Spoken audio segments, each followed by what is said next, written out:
Hi అండి. అందరికీ నమస్కారం అండి. ఫ్రెండ్స్, మనకి ఇప్పుడిప్పుడే మరొక బ్రేకింగ్ న్యూస్ అప్డేట్ అయితే రావడం జరిగిందండి. అది కూడా టీడీపీలో విషాదం, ముఖ్య నేత కన్నుమూత అంటూ ఇప్పుడే మనకి ఒక బ్రేకింగ్ న్యూస్ అప్డేట్ అయితే రావడం జరిగిందండి. అయితే ఇందుకు సంబంధించిన పూర్తి వివరాలు అయితే తెలుసుకుందామండి. ఎవరు ఏంటి అనేది వీడియో ఎక్కడ స్కిప్ చేయకుండా చూడండి ఫ్రెండ్స్. అప్పుడే మనకి పూర్తి సమాచారం అయితే తెలుస్తుంది. ఇక లేట్ చేయకుండా వివరాల్లోకి వెళ్ళిపోదాం. ఇక్కడైతే చూడండి ఫ్రెండ్స్, టీడీపీలో విషాదం చోటు చేసుకుంది. పార్టీకి చెందిన ముఖ్య నేత గుంటుపల్లి నాగేశ్వరరావు కన్నుమూశారు. అనారోగ్యంతో ఆసుపత్రిలో చికిత్స పొందుతూ ప్రాణాలు కోల్పోయారు. ఇక పల్నాడు జిల్లాకు చెందిన బీసీ నేత గుంటుపల్లి నాగేశ్వరరావు టీడీపీలో చాలా కీలకంగా ఉన్నారు. టీడీపీ జాతీయ క్రమశిక్షణ సంఘ సభ్యులుగా ఉన్నారు. ఇక గతంలో 2 సార్లు నాయి బ్రాహ్మణ కార్పొరేషన్ చైర్మన్గాను పనిచేశారు. ఇక గురజాల నియోజకవర్గంలో బలమైన బీసీ నేతగా గుంటుపల్లి నాగేశ్వరరావు ఎదిగారు.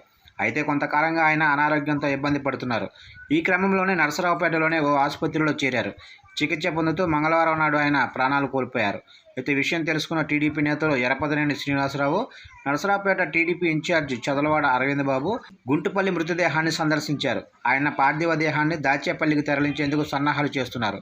గుంటుపల్లి నాగేశ్వరరావు మృతితో పల్నాడు టీడీపీ శ్రేణులు విషాద వదనంలో మునిగిపోయారు. ఆయన మృతి పార్టీకి తీరని లోటు అని అంటున్నారు.